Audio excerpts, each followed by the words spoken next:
whakarongo ki te tangi a te korimako. Kōrero flowing out the hooker force. Kaupapa relevant, kaupapa out of bounds, kaupapa exigent, kaupapa paramount. Nā ko nā whakapiri mai ki te kaupapa tino whakahira hira whakarongo pi kari kari mai. Hare hare mai, o Taringa hare hare mai. We gotta gather up close everybody, gather up close everybody. Kani move that body, kani move that body.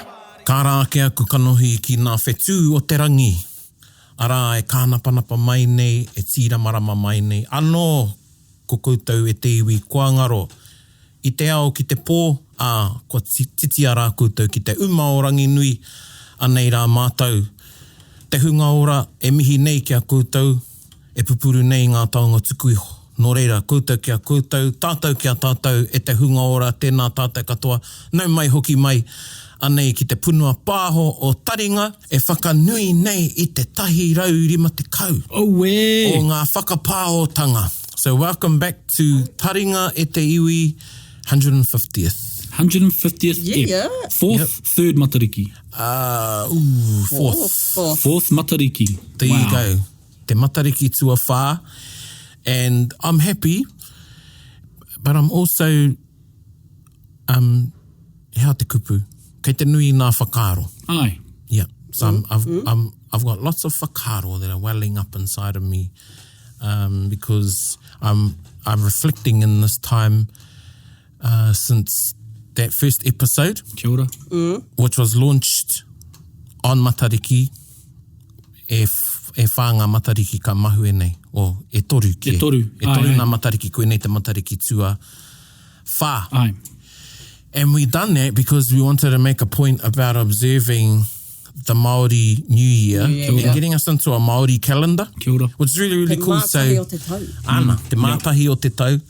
And sadly, Rangi's not here with us, but a bit about, and if you didn't know e te iwi, this episode is going to be about Matariki. Hey, News to you, isn't it? news Yeah. to me. Yeah, and my whakaaro is that, and kia ora ki te bau, Rangi, tēnā koe. Tēnā koe, Rangi. Tēnā koe. And he's fully supportive of Taringa and the kōrero that we've promulgated and perpetuated Kia ora. through Taringa and Te Wānanga o te Aroa. And here we are back at our bustling metropolis. You guys thought I was going to leave that out, eh? Here at the Ipuro. But for me, part of the promulgation, perpetuation, te whakatairanga i ngā kōrero e pāna kia Matariki me ngā mātauranga is to see the movement of that and the development and the flourishing, I guess, of kōrero pertaining to Matariki. Hoi no, tai hoa, we'll get there. Kia ora. We'll get there. Tuatahi ake, kei kotiti rawa. E hoa mā, e mihi ana kia kōrua, tēnā kōrua. Tēnā koe. Tēnā koe. Kia ora. O tira tēnā koutou katoa.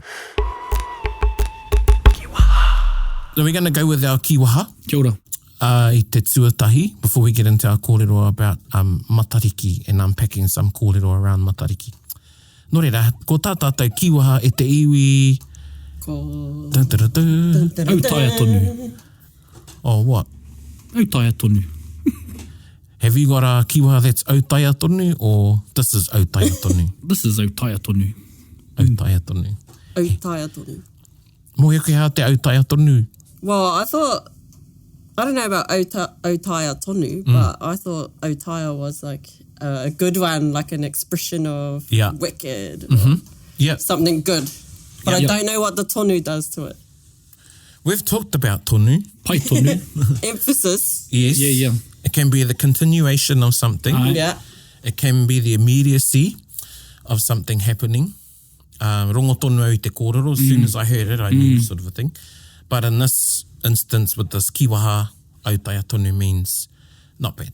Not bad. Ah, okay, not bad. Yeah. And Snow said pai tonu. Pai tonu. Which is... I pēhea te hui. Oh, like... Pai tonu. Yeah. Like, kei te pēhea koe. So you wouldn't say pai tonu and think you're saying it's still good.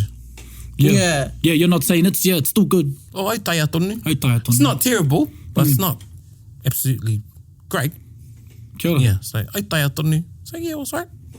So it'd be like you get a... How was the movie? Hautapu tonu. Hautapu tonu, yeah. Could have waited for it to come out on DVD. Yeah, they do that now on DVD. Yeah, or you go to your cafe and you're like, oh, how was your eggs benny? Oh, hautapu tonu. Probably, which means would probably be like, I'd still pay for it, but I'd probably go elsewhere next time. Yeah.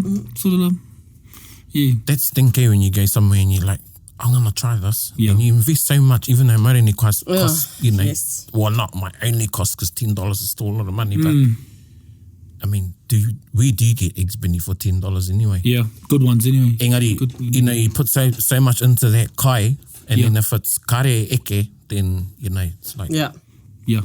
I hate when I pay for something and then afterwards I feel like I could have made it better myself. Yeah, and that's when you say, oh, taia tonu. Hautapu tonu. Yeah, I've paid for the convenience. That's all I've done. Yeah. Me whakarongo pi kari. E huri ana ki te kaupapa matua. Tātou mā. Yeah, Matariki. And again, just to plug for Dr. Rangi Mātāmua. Dr. Rangi Mātāmua. Also known as a Jedi to some. He'd probably like that too. He'd like that with all the sound effects. To plug the research that Rangi Mātāmua has done, and, you know, if you haven't already read it, buy his book. Aye. And he's got a really good Facebook page. Yep. And they've got a really good web series. Yeah, and the name of the Facebook page is? Living by the Stars. Living by the Living by the Stars. Stars, yep. One of the things that Rangi raised was people's consciousness Kia ora. in regards to Matariki, and invigorated a lot of people to go back and do some of their own rangahau. Kia ora. Kia ora. Because his book is a culmination, well, the foundation of that book is the mātauranga of his tupuna. Yeah. But he also done a lot of research in other iwi. Yeah. And other cultures overseas too. Yep. Yeah, of course. Yep. Etahi o ngā ahurea o tā wāhi, but he primarily, the kōrero in the book, is the culmination of his research, and it inspired a lot of people to do their own rangahau in their iwi, because, you know, there was some kōrero, oh, wait on that kōrero is That's different. not our kōrero. Yeah. That's not Which our is cool. kōrero. Yeah. That's cool. Go back and find your kōrero. Yeah. I just want to add that, because what he's actually saying, apart from his kaupapa of Matariki, it's about the critical thinking and that awareness, bringing up the awareness. And he's saying it all the time, and we continue to say it. It's like, here's some kōrero. Now go and find, if you don't agree with it, or if you want to find your own kōrero, go out and find it. Yeah. It's about the critical thinking and the research, you know, not taking everything for gospel and then having no critical thinking behind it, just being just taking it for what it's worth. One of the things the wānanga done was put a stake in the ground and say, right, our brand of Matariki in support of Rangi and the research is going to be te iwa o Matariki. Kia ora. And if it's news to you, i roto i ngā kōrero a Rangi Mātāmua in the mātauranga of his tūpuna and other kōrero that he also researched, and might I add, when we went up into Te Tai Tokerau, this is something that was shared Kia ora. by, I wouldn't say she was a kuia, but Tētahi Whaia, Aye. who also had some narratives around 9 stars of Matariki. So Te Wānanga Aotearoa put a stake in the ground and said, we're going to go with Te Iwa o Matariki as our brand of Matariki. Yep. When we done that, we thought, right, how are we going to go out and spread this kōrero and invigorate and inspire wānanga Kia ora. amongst tamariki pakeke? So we came up with this idea. We got this. That's where Truck you came together? up with your truck. This big Optimus Prime. It was. That's exactly what I thought it was. Yeah, the way it Optimus transforms Prime. the trailer. And we done this wide, I'll call it a cinematic experience. Kia ora. And we went into, what we used to do. And there's a lot of kōrero in there. And I don't want to go over it because, you can find the stuff on Google. You can because there's buy the tons book. of Matariki stuff out there now. Hokona te puka puka. Get Rangi's Rangahaua book. ngā kōrero. Go on his Facebook page. But one thing that a lot of people asked, one of the parts in this cinematic experience was around te umu kohukohu Kia ora. whetū. So we're going to change it up, this episode of Taringa, e Huama. We're going to watch a snippet of the film around te umu kohukohu whetū. Taringa. Now, year in, year out, our people would rely on Matariki to survive. And as an offering, our tupuna would celebrate with te kohukohu o ngā whetū. I just want to say that I love that kupu, te kohukohu. Oh, it's like so, it's got body, kohukohu. Especially the way that Mikaere says it. Oh, yeah. Yeah, kia ora, Morgan Freeman, Mikaere. eat your heart out. It's still one of the coolest kupu, te kohukohu. Oh, yeah, it's the amalgamation of the vowels. I think it's the imagery too when I hear it. Yeah. The imagery. Kohukohu whetū.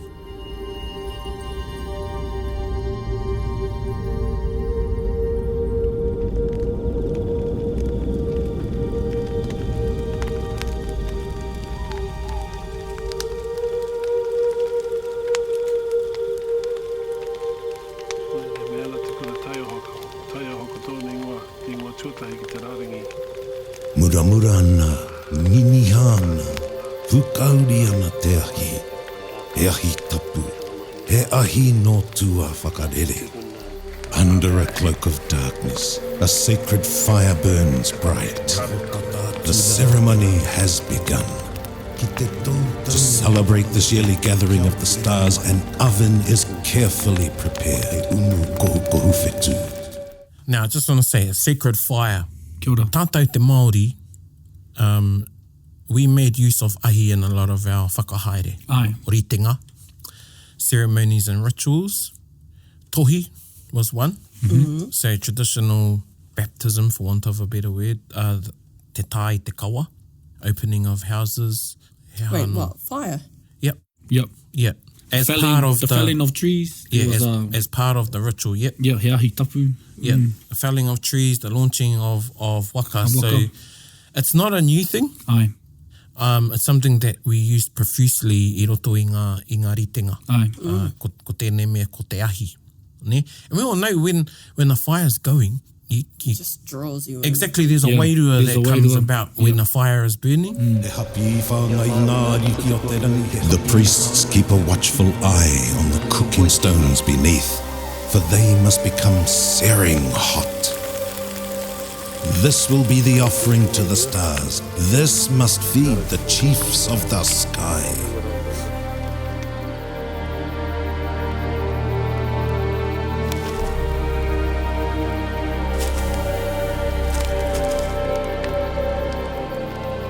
Kua tāpuku i a te kohukohu, waiho kia tau ana, waiho kia tō pāna. The sacred earth oven is covered and the food of the stars is left to cook. And when ready, this oven will soon feed the 9 stars of Matariki. Wait, I don't get it. How do you feed the stars? Good question. Yes, How good do you feed the question. stars? The ceremony hasn't finished yet. Listen to koro moko. Ngā mata te ariki, tāwhiri mātea. Ko ia tēnei ko te kohukohu whetū. Mā hau pohutu kawa, ngā mate o te taitokerau. Our tupuna would then ask Matariki to guide our loved ones into the afterlife, into the next world. It was a time to acknowledge those who are no longer with us. It was a time for a last farewell. E te apea te rua Matariki e, whakangaro atu rā koutou ki tua pai e, koutou kua whetū rangitia i te tau nei e, whakangaro atu rā, haere atu rā. When ready, the earth oven is uncovered and the steam is released into the sky, rising up to feed the stars, to feed the chiefs, to feed Matariki. Te atāne, I mauri a maira, hei tohu matāna matua. Tātai tia, ti whai ai ruara, o atu tahi, ko takurua, ko tautoru, ko puanga, o Matariki e. When the steam has cleared, the people then ate from the earth oven, enjoying the offerings that the stars had provided. What? The food was given by the stars. Yes, Eh? the best food they could find from whetū Waita, tupua nuku and tupua rangi.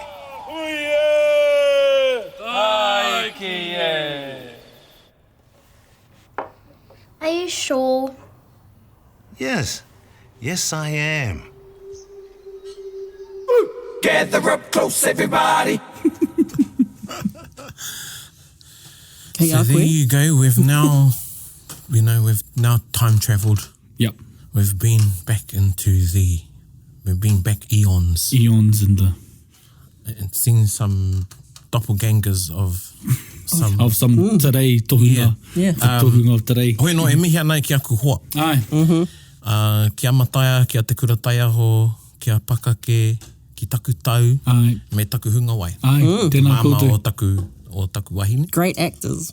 Yeah, it was pretty cool. Yeah. It was cool doing that too and seeing it all Come together. come together. Matariki ahunga nui brings us together. There you go. Kia ora. Good drop of a whakajoki. Yeah, man. And there, that was great placement, Erica. Matariki ahunga nui, rawe. Any whakaaro, commentary? I've always liked the idea of the kohukohu whetū and the steam rising up. I've always liked the idea because to me it's a transition of energy. They call it prungo, and so when you're releasing that energy goes up, and that's where it goes to the whetū. And what's left is matter, which is earthbound, which is for us to eat. So it's a sharing of these. stuff. Yeah. There's a transition of energy. So first the whetū gave us the kai, and we prepared it, and that pūngao goes back to them as well. It comes to us, the matter, and to them the pūngao. So that's how I like that idea. Kia ora. So gave us the kai as in each star is associated with types of food. Yep, with our taiao. So, well, we can all talk about a whetū. Aye. I te mea kua e hia nei nā wā kua rongo rā tātou I ngā kōrero. Tupu a nuku. Tupu a nuku. Tupu Or a nuku. tipu. Tipu. To others. I say tupu. Tupu a nuku. So things that grow that grow in the ground. Aye. Ne? Kumara. So yeah, kumara. Yep. Taro. Would have been taro. What about all the Uru. was it tāwhara or pāwhara that Aruhe. Aruhe. aruhe? Yep. So tupu a nuku, tupu a rangi Aye. grow in the sky. In the sky. Oh, ngā manu. Ngā huahua. Ngā huahua o ngā rākau. Oh, okay. Waiti. Freshwater. Freshwater. Freshwater. Tuna, taraute. Traute. Inanga. Inanga. Oh, yes. Ooh, inanga. Oh, what did you... Kaura wai Māori watercress. or ke wai. Yeah. It was watercress. watercress He watakrehi. Well, that's the thing, traditionally it wouldn't have because it didn't have, there's a native cress. So the watercress we have now isn't the kōwhitiwhiti, which is another word for Kia ora. wātakrihi, but the kōwhitiwhiti, ki taku mōhio ko te kōwhitiwhiti, he mea Māori ke te kōwhitiwhiti no konei ake. But watercress is actually introduced. But in that whakaaro, I roto e te ao hou, yes, watercress Kia ora. would be in Waiti, but is it also tupu a nuku? He hononga. Is it the marrying of maru? Oh, kia ora. And okay, we'll leave that. We'll have to talk about maru one day. We'll have to visit that kōrero. And then waita. Aye. So from the sea. Te wai tōta. Kuku, kutai, Kutai, Kaura. tio, kina. ika. So all of those, because there's that association with the stars, with the Matariki and kai, both harvested and unharvested, or food that we forage for. Aye. Ne. So this tika e tautako ana I ngā kōrero a te puaheiri, this is giving back acknowledgement to those whetū, higher powers, te manātua, Aye. I tiaki, I manaaki o tira, I Iarahi. tohu. Ai, I tohu tohu. I arahi. Ai. I roto I ngā mahi whakatō kai, Ai. ngā mahi kohi kai. And just to, add on to that, Matariki has been an awakening in a lot of ways, not only about Matariki and our ceremonies and our practices and rituals, because we've been, over the past maybe 10, 20 years, there's been a resurgence of the recognition of Matariki, but what's missing is ngā mahi tapu. Yeah. Ngā mahi tapu, kia ora. The rituals around Matariki. So what did we do? And this is one of the things we done. And when Rangi came to me to talk, because I had a little bit of kōrero that I contributed to the book, one of our koroua, he practiced te umu kohukohu whetū, although we didn't have that kupu. Kia ora. But he practiced, and one of our koroua who just passed away last year, when I talked to him, remembers his grandfather, and his kauta is still standing. Cool. Where we end up after te umu kohukohu whetū, and he remembers him just doing that outside. Oh, the one at your marae? Yeah, I know the one. So it inspired that, and it inspired a whole lot of things like maramataka Māori, and observing, and we've done a piece on maramataka, that it's not just the marama. No. It's the stars, everything. it's the wind, the rain, everything. The land. Yeah. What I like about that, what we captured in there too, is te wāhanga ki te wahine. Kia ora. Yeah. I roto I ngā whakahaere. The karanga. Yeah, so that's one of the main parts of the whole ceremony, is acknowledging those that have passed on the year before that Matariki. Kia ora. And then becoming whetū. Ko whetū rangi hia. Ko whetū rangi hia, ko whetū rangi tia. Ana koina tana karanga. Ai, kia ora. One thing we missed in there, well, we left it out, was the haka. And then the mamawa, or the steam, rises to feed the 9 stars of the Matariki. Everybody would participate in the haka. E te koko mako, e te koko mako. Ko te hautapu e rite ki te kai nā Matariki pakia. So that hautapu, the hautapu, to my understanding, is both the offerings, the kai that is in the hapi. You hear rangi, you'll hear rangi say hapi, we say tapi. Another word for umu or hangi. Kia ora. Oh, okay. To cook. Kupuho. That hautapu is the kai in there, and also the hautapu, or sacred wind. Or air, or whatever you want to call it, that rises up and feeds the stars. So that's also te hautapu, and that's referred to in the haka. Kia ora. Kaya Matariki. And what was cool about that was a kōrero that I had heard, and I think it was, I'm not sure if it was after me, or I can't remember who was first, but I didn't know, and it was cross-referenced with a kōrero from Derek Lardeli. Wow, yeah. So that was pretty cool. So there was a joining of kōrero. So, we all hold bits of kōrero. Aye, bits of fragments. Yeah. And this ritenga, umu kohukohu whetū hautapu, that we revived and we've been a part of, is a culmination of a lot of those elements that Rangi had researched and we had heard from other people. Aye. And brought together. Yeah. And seen when we went to Hawaii, but that's another. Aye, kia ora. That's another kōrero. Yeah. One thing also that wasn't on the video was the bare feet part. Do you know what I'm talking about? Yeah, right. The hiwa o te rangi. Yeah. E whakatō I o tūmanako. Yeah. So that was another part of the ceremony, is that you would send your tūmanako for the coming year to hiwa and plant them pretty much in the whenua. In the whenua. Yeah. So that the tohunga would, or I don't think it'd be the tohunga, you'd probably get someone else to dig it. But dig a little hole for you to stand in and then cover your feet. And that was to ground, I guess, and plant your wishes to grow in the year ahead. And I think Rangi even spoke of it in our last Matariki episode, when it talks about cherishing your goals. So you don't want to put them all out at once, because you need to foster that. It's, ano nei he ahi, or ano nei he kākono kia pihi, kia tupu. So you're fostering your goals, planting them and cherishing them, looking after them. So there's some good stuff in there. So maybe some points to cover off, like the intention, I guess, of the ceremony is one is to acknowledge the mana of Matariki, feed Matariki, those that have acknowledged, those that have passed on. Yeah. Aye. The Pātuhiwa is a part of the ritinga. Aye. But the big one is also reading those whetū. Yeah. Aye. And Te kōkōrangi. I've been on a few of these hautapu with rangi, and yeah, the first year we couldn't see anything. Yeah. Or were you allowed to say that, Erica?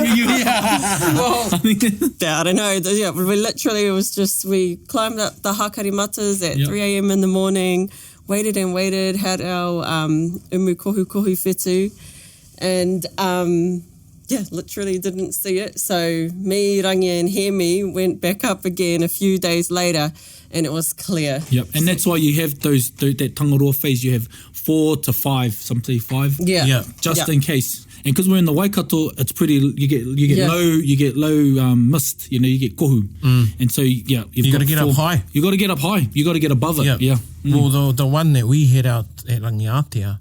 Oh, those were beautiful Yeah, ones. well, the first one though, right? It was cloudy. That first one was. And we didn't see Matariki till, you know, We saw it, it was when, like, are we when it going to was see time, Matariki? we saw it, but yeah. When it was time to. And the moon was high, and Matariki was te waka o rangi, was rising and was getting closer to the moon, so it was getting hard to read. I remember that. And so I remember Rangi saying, we have to take our read now. And then, they took their read. There is the tangaroa phase, and that goes for about 4 nights. Yep. So if you miss out on the first night, don't worry, there's still 3 more nights that you can have a look. Yep. So it's not like one night where if you weren't good and Santa didn't come down, that's it, mate. But yeah, as Reriata said, you might be lucky and have 5. Have 5, you know, Yeah. And if you have got that maramataka, get in touch with Reriata. Get in touch with, If you've got 5 tangaroa in your or your deep maramataka. sea iwi should have 5, according to, some Ana. kōrero. Nō reira, koe nā kōrero e pāna ki a Matariki. We didn't get to drop any autaia tonu in there. I think it was, No, Yeah. Well, because... none of that kōrero was tapu rawa only... ke, Aye. a tātai kōrero. Kōrero whakamutinga e homa? So I wanted to touch on, Rangi said about first finding the knowledge, researching the knowledge, and now we're in the practicing part. Yeah. It's all about the practice now. You know, to observe a culture is an anthropological look into it. But in order for a culture to survive, it's the practice of it. It's the practice of it. Yeah, it's one of the best take-homes I like from some of his kōrero. Because last year, I did see a lot of people posting on Facebook what they were doing themselves at home for Matariki. You know, you don't have to go out somewhere like up the hakari matas like we did. And up Rangiatea. Up Rangiatea. I mean, it's really cool if you do. That's the pimped out one. That's that's if you want to go all out. That's probably after you've refined your practice. Yes. And then you want to go, because eventually I want to do that with my family too. Good point. Finding the practice. Finding the practice, knowing what you're doing. And hopefully this next part will help slow the traffic down that Paraone and Rangi Mātāmua and our tohunga o te wā get when they go, can you come and do our kohukohu? You know? You can do simple things yourself at home, which brings us to your whare. My whare. Oh yeah, bro, we're coming to do the kohukohu whetū at your whare. No one told him? Okay. So we're gonna be doing kohukohu whetū Hautapu as an educational resource to show everybody. So nau mai haere mai e te iwi. Welcome to suburbia Te Awamutu. Te Awamutu, the bustling metropolis. And we can extend on some of the kōrero that we've had a wānanga about today and touched on. Kapai. Yeah, so this was part 1, eh? Yep. And that's going to be part 2. Yep, no reira, koutou mā, kia mau tonu mai. Tēnā tātou. Tēnā koutou, nau mai hoki mai ki te wāhanga tuarua o Matariki, ara ki te whakapāhotanga tahiraurima te kau o Taringa. So welcome back to the second part of our Matariki special episode. And anei tātou e homa ki tō tātou whare. Tō tātou whare. Tō tātou whare. Tō tātou kāinga.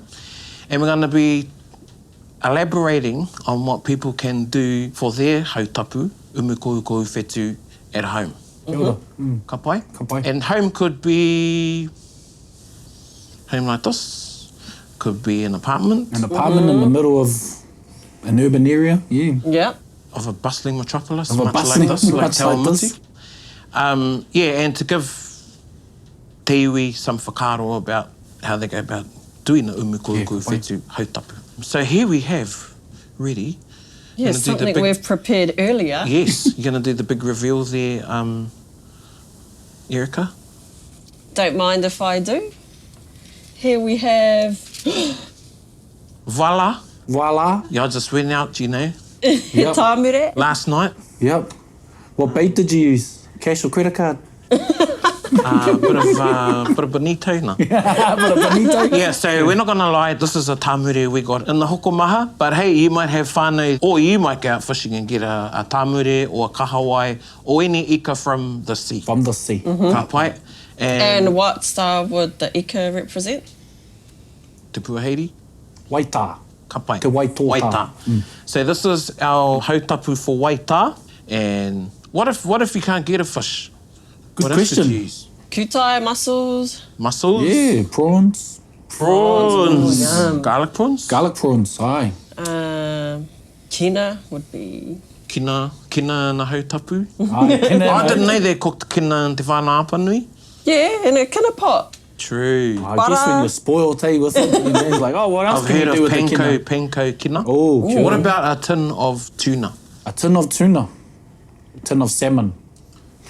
Yep. Ara, there's our tāmure ready. And, you know, it even came beautifully presented like this. With some, and up to you if you want to put the lemons in there with the tāmure. And our next one, you can grab that side there. While you're doing that, e mihi ana kia koutou seafood bazaar, te rapa. Kia ora. You got to plug there. There you got go. to plug e wama. Oh, what are these traditional... Oh, aye. Traditional, right? te praho prauti. Praho prauti. Ooh. Praho prauti. Kaua ko te paraho. Well, we got some Brussels sprouts here, te whānau, and some kapiti. So yeah, we're changing up, you know, we're being modern. Yeah, inclusive. Bit of colour, bit of flavour. We got some kumara there. Ana. Yeah, that's a more of a traditional vegetable for us. But we also got potato. Yep, what about Riwa, iwai or taiwa? The Kētari? cousin. Yep. And a karoti. Karoti. Yep, karoti. All on a bed of kapiti. Yep. So our hua whenua, getting carried away with myself, is for Tipu a nuku. tupu a nuku or tipu. tipu. Tipu a nuku. I'll be careful, I don't want to spit on the kai. Tupu a nuku represents the kai grown in the earth. Kia ora. Pai? Yep. So, koe nā ngā. And just for quick reference, papa tua nuku. If you remember that, tupu a nuku. Yeah, good one. And tupu grow. Kia ora. Ka pai. And then we must go to tupu a rangi. Aye. Got some hei. Traditionally, that would be a kereru. Ka pai. And we're coming into kereru season. Aye. Hea te whakatauki mo te kereru, ka mauka te hinu. Ka rere a matariki, ka maoka te hinu. Kia ora, ka pai, yeah. What does that so mean? matariki is seen, the fat's hot. The fat is hot. Dripping. That's our rifi, our replacement for our Aye. kereru. Because it's funny, it's a flightless bird. Engari, But it's a bird. he manu tonu. He whakapapa It's tonu, a ai. bird. It's a bird. So it still has a whakapapa too. It's the intention. Kia ora. Yeah. So all of the kai here is the intention. You know, I don't think Matariki's going to go, hold up, that's not a kereru. No. It's the intention and the whakaro behind each kai. Kia ora. So, yeah. Can you think of any alternatives for chicken? For tupu a rangi? Yeah, for tipu a rangi. Well, maybe turkey, Turkey. Oh, well, yeah. true. pheasant, Pheasant. quail. Quail. Even a bit flash now. Yeah, that's flash. Yeah. It's a gourmet one. But nothing native. Yeah. Ne, and because they're all protected. E te whānau. Aye. Te whānau Taringa do not Hey. condone the illegal. And you know, this woman, and requirements of- speaking as someone that doesn't eat, because I'm pescatarian, that doesn't eat hei, this still goes in the umu kohukohu. Aye. And you know, e te whānau, this gets eaten, so, you know, you might be, you might have some values like that, and you might want to have one with the meat and one with the vegetables. You don't want to mix them up. Aye. Because someone that comes that in the whānau may eat the meat or the poultry. Kia ora. Ka pai. So there's our hei. And over here, we've got some tuna eel. Eel. not tuna. Not tuna, aye. Tuna. And what if you can't acquire something, a tuna? Then salmon, Oh, yeah. Salmon, trout. Oh, yeah. trout. Toroite, yep. So our tuna is for Whetū. whetū. What about freshwater coda? Freshwater coda. There you go. Oh, Yep. So that's another one you can put yum. in there. We've got a pot prepared outside. So we're showing two sort of versions of, we were going to do three actually because the microwave's sitting up there. Yeah. But this is the option of doing it in an oven tray like this. So you'd get your hautapu ready like this, cover it with some trusty tin foil. Tūturu. Yeah, and then put it in the oven to cook. Now, you got to get the timing right. Because you don't want to be putting your hautapu on and then, you know, Matariki comes up and still not cooked. yeah. And then the sun comes up and Matariki's gone and you've missed the whole. Yeah. So it's good to get up a few days before and not start cooking your kai, but sort of get the timing, yeah. you know, so because you want to have the timing down. Yeah. And then when you're ready to have the ceremony, you take the oven tray out with the tin foil on and then take the tin foil off to let the mamawa go up, te hautapu, hei whāngai a Matariki. Kia ora. Yeah, I just want to touch on the timing, because like when we done our pimped out ones up Rangiatea, we had a crew that left at 2 a.m. That was us. Yeah, that was when I was yeah. on that crew. And Yeah, you and the lucky crew. yeah, Oh, I had to look after the you marae. had another role, yeah. Yeah, you did. And yeah, so we left at 2 a.m. to go up the maunga, or was it a puke? Puke maunga. Puke maunga.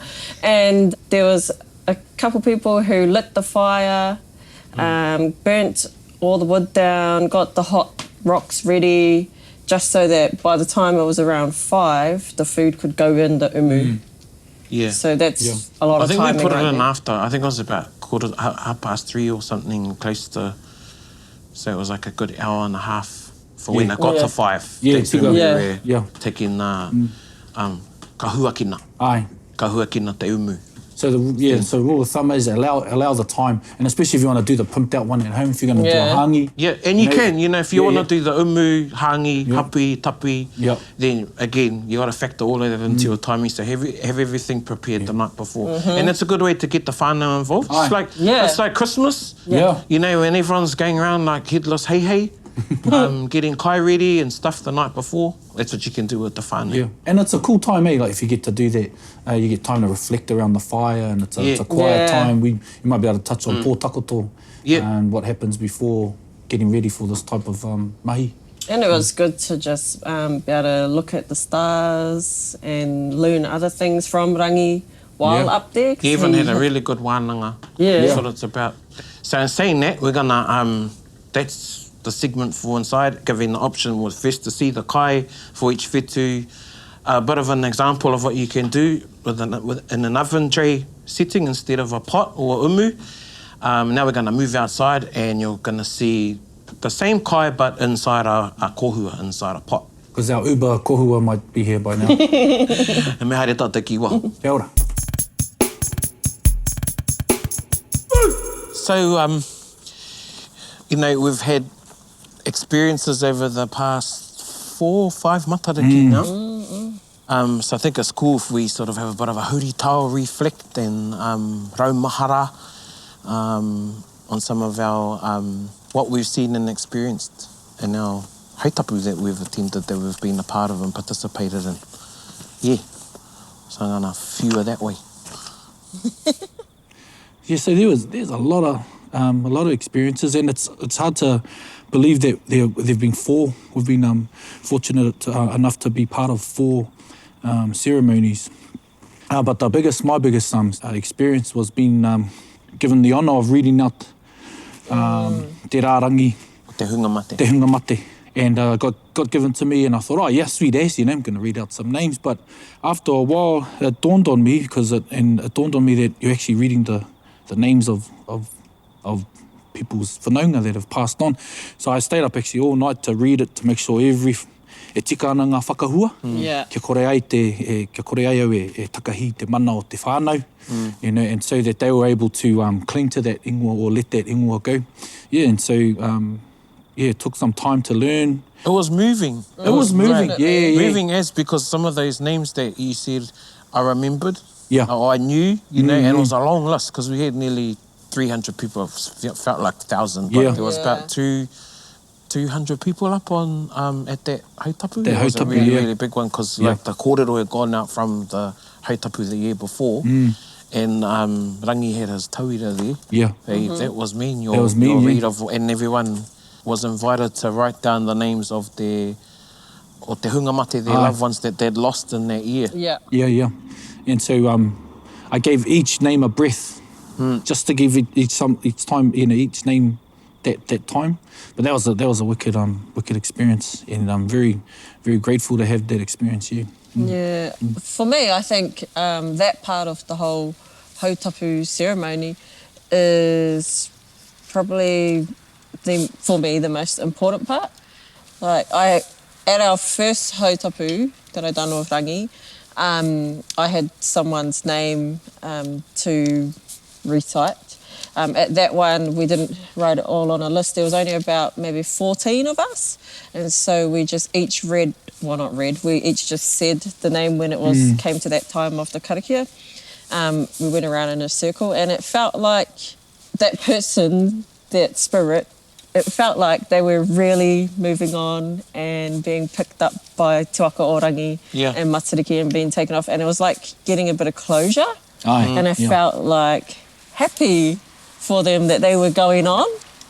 That's exactly what my uncle said.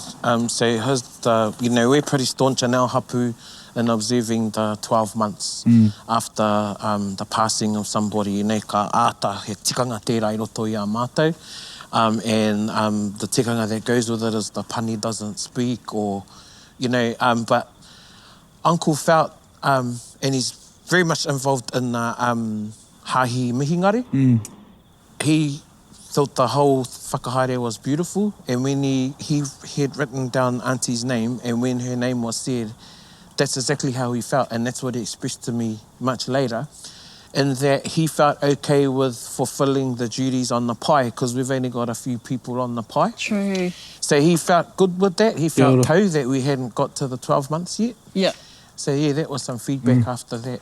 Yeah, and I think everyone's looking for a way of doing that, and some go wayward and stuff, but I think a lot of people are realising, hey, this is a way where I can release myself of that burden and letting that person go, in good faith, with good feeling. Yeah, that's a really good way to look at it, because I do admire that tikanga of being wahangu if you are the whānau pani, but then that is another way to get that closure for yourself. And so like even myself this year, I probably won't read any names out because I'm carrying my own mate, and probably will just do it personally myself for that. So there's all these things that you might want to consider as well. And so, also we had a pet name on there, didn't we? We did. And so we had a wānanga, beautiful, and I thought it was... You might be listening and watching. I thought it was Jedi Rangi putting his grasshopper through a test. We all thought you were getting tested. I thought I was getting tested. I said, okay, so I had to take it up to the... Do you remember the name? Yes. Maki Maki. Maki. So I was thinking, I better take this up to the Holy Council. And so they said, no, just so he rārangi ingoa mo te tangata. Hey. So we have the opening karakia ki te whakatapu i ngā whakahaere, so to instill the sanctity of the ceremony and karakia that are going to follow. And the first karakia go to Pohuti Kawa. And then after the karakia to Pohuti Kawa, the names are read. And in that one, we've been calling, which is probably more of a traditional hautapu, is where the kaikaranga, tētahi o ngā wāhine, will tuku through her karanga, those mate onto Te Waka o Rangi. And that's the closure for that part of the ceremony. But that year when we had, do you remember how many were on that list? I can't remember, there was about 4 pages. So, and then after that follows each whetū. And every tohunga that was present at that hautapu was assigned a whetū to karakia too. But what was it like in those early stages of the hautapu? Tuahine? I riro nā wai I he karanga was... Oh, no, not at the very first one that we done. I think Rangi, he he done all of the I thought you were going to say Rangi done the karanga. Well, yeah. No. Surprising. Yeah, there were a few women up there that would have been able to do karanga, but from what I remember, nobody done one. But yeah, Rangi, he facilitated the whole thing. I mean, we were all new, and he kept saying, like, this is something like that he's researched, and obviously none of us had ever done it before. So in a way, we're sort of making a new tradition out of something that he had researched. So yeah, that was the start, and we had a gas cooker with a pot for our umu kohukohu whetū. The following year, we'd done it again up at the Hakarimatas, and this time Mataya came as well. So him and Rangi shared the karakia duties. That was the second year up. Yep. Yeah, second year up Hakarimatas. Oh, we also had Ngairo Iruera who came as well, and I think a few days later they went up the mount. It's still in the Tangaroa phase. Yeah. And they went up the mount and conducted their own one there in Ngaiterangi. Did he go, it's going to be cold. I'm going to go to the mount. Oh, it's better over here. It's going to be a good year over here. For me, the cool thing is people are coming and learning and then taking the ritenga, the ceremony, back to their whānau, hapu, marae, what they've learnt, and doing it amongst themselves. And then it's like, the kids, nā tamariki roto ia mātai, kei te pātai rātau I nai nei, uncle, kare roa, ko Matariki, tētahi o ngā karanga tamaiti, ko tana kōrero, nāna tana teina I whakaingoa, because he's learnt about the moon phases, so he named his baby brother Tangaroa. Cool. So it's becoming normalised, or like we've brought it back into, we've revived it. Kia ora. Yeah. Resuscitated it, revived it. Yeah. It's a new, Matariki a new. And taken these things from the research that Rangi and others have done and put it into our ritenga that we have today. Yeah, and it's so right. It's through these last 4 or 5 that it's become refined and getting to know what works and what doesn't. And now it's time to send it out, disseminate the kōrero, and we're getting into the practice, because you start to remember, you start to think, how do I do this? Why do I do this stuff in Christmas, or where do I learn it from? And eventually I hope that our mokopuna or even our children are just going to do this practice without even wondering how it all came about. Without questioning it. Yeah. One of the questions that comes up, can we have a karakia? What can we do? Because people want some guidance. And these are even you know, te hunga e mohi ana ki te kōrero, they want some direction. So this year, Rangi and I put together this Mine's resource. Matariki. This is the draft. You're going to get better. It's a digital resource, so it's like a Matariki handbook. It's got some kōrero in there, the main points that you need to cover. And in there is a karakia. And we've got a verse for each whetū in the karakia. Matariki, pōutu kawa, tupu ānuku, waiti, waitā, tupu ārangi, waipunārangi, ururangi, hiwai te rangi. And then the closing karakia. Now it's quite a long karakia, got a few verses there, and you could learn it off by heart. Or, you know, if you're just starting out, kārehe mate o te pānui I te puka. At least you're saying the right words, you know, with the right intention. Koina te mea, e tika ana ngā kupu, e tika ana ngā whakaaro I roto I te ngākei. But you might want to share it out as a whānau. You know, you might want to give a verse to such and such, to make it more of a whānau affair. Split it up, give a verse to each other. Ngā tamariki. Yeah. Ne? So yeah, koina te puka. And how do you find Matariki? Because I know we go over this every year, but some people go out to find Matariki and they don't actually know where they're looking. Yes. You know, like your description. Yes. You're cool with saying it. I've been on a few stargazing trips with Rangi, and I think I've got it down packed now. But so what I do is I look for the pot, also known as tautoru. Not that pot, eh? Oh, yeah. No. I'm always looking for the pot. So the star constellation, the pot, I look for that. And the pot is the back end of the waka. cool story. Well, I think it's cool. The handle on the pot, the middle star in there is actually a little galaxy, and it looks red to the eye if you look close. And they say that's where Matariki hangs the spirits of the dead people from. Yeah, anyway. So I look for the pot, and then if you go across to the left, you will see an upside down V, or a cone. That one is also known as te kokota. Kokota, kia ora. And then if you go about the same distance from the pot to the V, further towards the left again, you'll see this little cluster, and that's Matariki. It's like a whole bunch of little stars all together. You won't see any other thing like that in the sky. It's like a smudge. If I look directly at it, I find it hard to see, so then I have it in my peripheral, and then I can see it. Perhaps I need to go different. Get my glasses done. Every year is different with the weather and atmosphere and all of that. Sometimes it looks like a tennis racket if you look really close. Yeah. So again, I'm coming back to the timing. These are all the things you need to take into account, because you don't want to be doing all this karakia when Matariki hasn't even risen yet. So you need to be watching, you need to be vigilant, and then have your timing ready to do your karakia. And then after you get to your last verse of the karakia is when you would feed Matariki. Feed Matariki. Oh, unveil the eye. Yeah. Yeah. Uncover. So in this instance, not unveil. So we've got our pot here. So this is our kohukohu whetū. And would you like to read out the last verse, Erica? All right. Okay.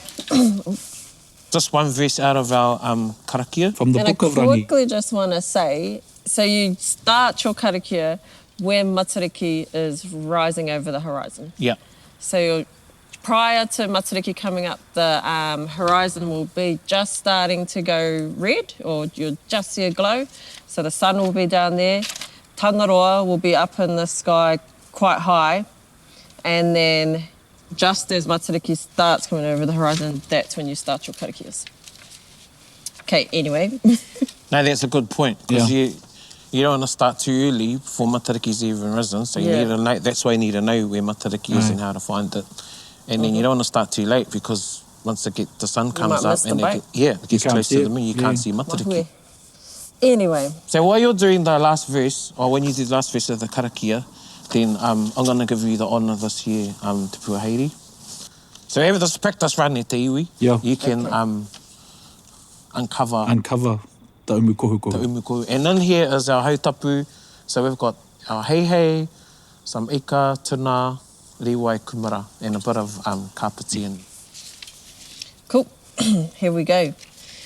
Matariki atua ka eke ki runga, nau mai ngā hua, nau mai ngā taonga, nau mai te mātahi o te tau, haumie, huie, tae ki e.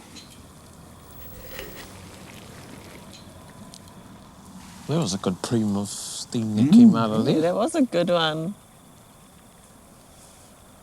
And that would be the end of that part. Yeah. Of the ceremony. And that's a real whittled down, well, I wouldn't say whittled down version, but easy peasy. Whakahaere ritinga that you can do at home. You got the pot here. That could have been an oven tray with the tin foil being taken off that you can do at home. And the main thing is that so you can do it at home too. So you can carry on with this mātauranga Māori. I just want to ask a quick question. First, I want to acknowledge Rangi, of course, and Paraone, you, of course, in allowing this karakia and this mātauranga to be shared. Because as they say, there's no mātauranga. Mātauranga is not a thing unless it's being shared. So I think it's really big that we're getting to the point in this time where we can share this type of mātauranga, karakia being composed and give it out so we can carry on with this mahi. So, mihi ana kia kōrua. Yeah, and it's good we reflect on that point again, because as I said, over the years, when we took the Matariki Road show out with the wānanga across the motu, and people say, cool, so this knowledge is out there. Now, what do we do if we want to do this at home? Actually, Shay Milne, he was one of the ones that asked. So, yeah, definitely, it's out there for kohanga reo, kura, And yeah, there's more, there's a knowledge base that people can work from now instead of just sort of kimi noiho or me aha, which has been good because I believe the intention is there, but I think some of the whakahaere over the years, people have been sort of finding something to do but not really knowing what we're doing is right or is it Māori. Yeah.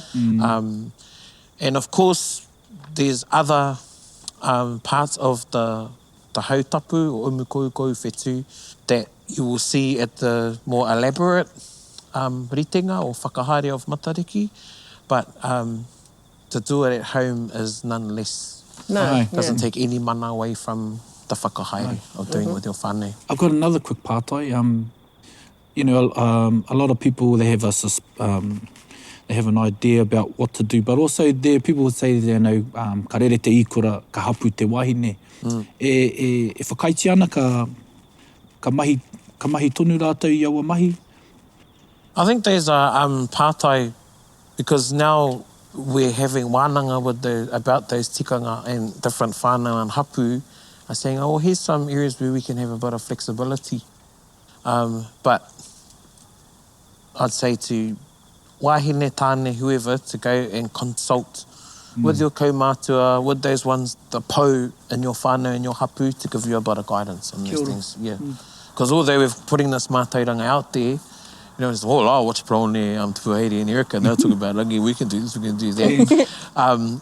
Use exercise integrity when you're doing it and te pīnati. Bit of critical thinking. Te pīnati, whakamahia te pīnati. Kōrero hōhonu, rawa atu tērā.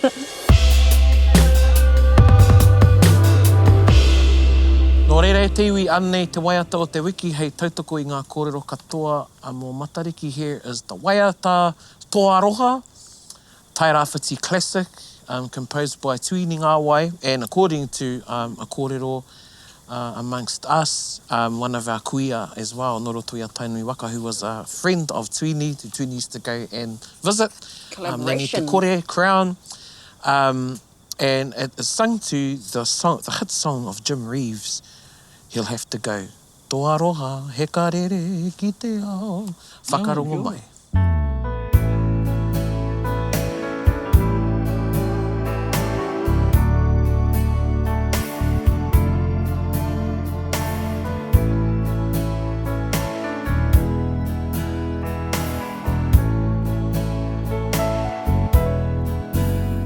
Toa roha, he ka rere ki te ao. Uritia ko ngā kaupapa ki a mau. Ngā tamari ki toa kei te rangi e hae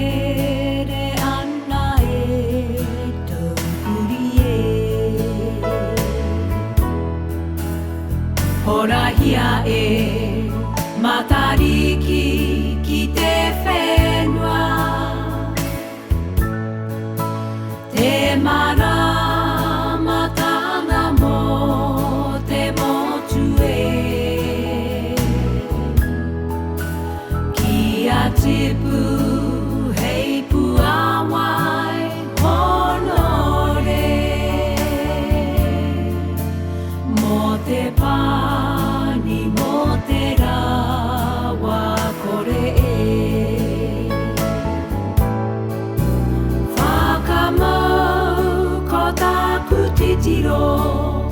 te rere ngā o te rā, tau ana te ahuru e ki te manawa. Horahia e Matariki ki te whenua. Te maramatanga mo te motu e. Ki a tipu hei puawai honore.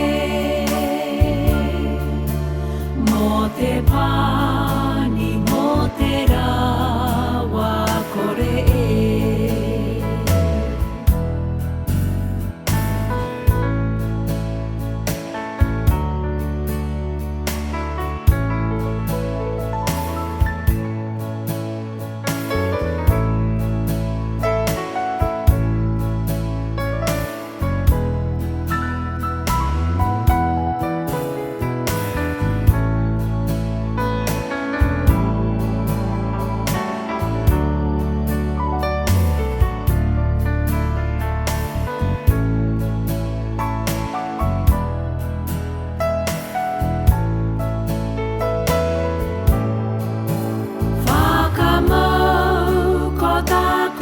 tiro, te rerenga o te rā.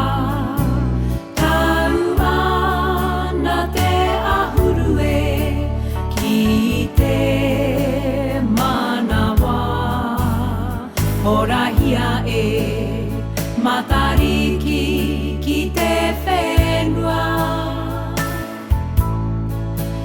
Te marama tāna mō te motu e. Ki a tipu hei puawai honore. Mō te pani, mō te rawa kore e. Mō te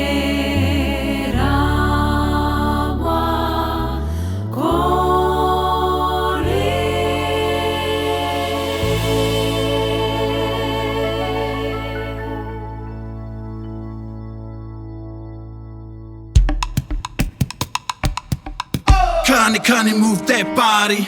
Me mihi ana kia koutou katoa I o koutou Taringa.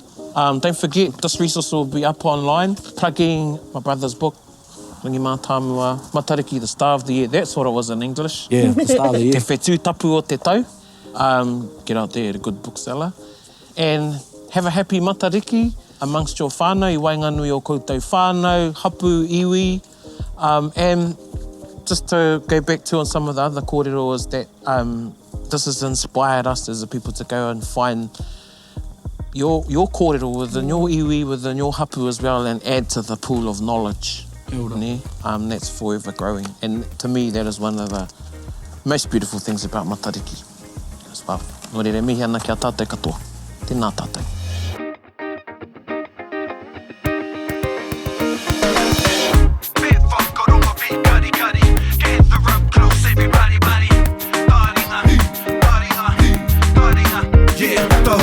Yo, whakarongo ki te tangi a te korimako. Kōrero flowing at the hooker force. Kaupapa relevant, kaupapa out of bounds, kaupapa exigent, kaupapa paramount. Nā ko nā whakapiri mai ki te kaupapa tino whakahira hira. Whakarongo pi kari mai, hare mai. O Taringa hare mai. We gotta gather up close everybody. Gather up close everybody. Kani move that body.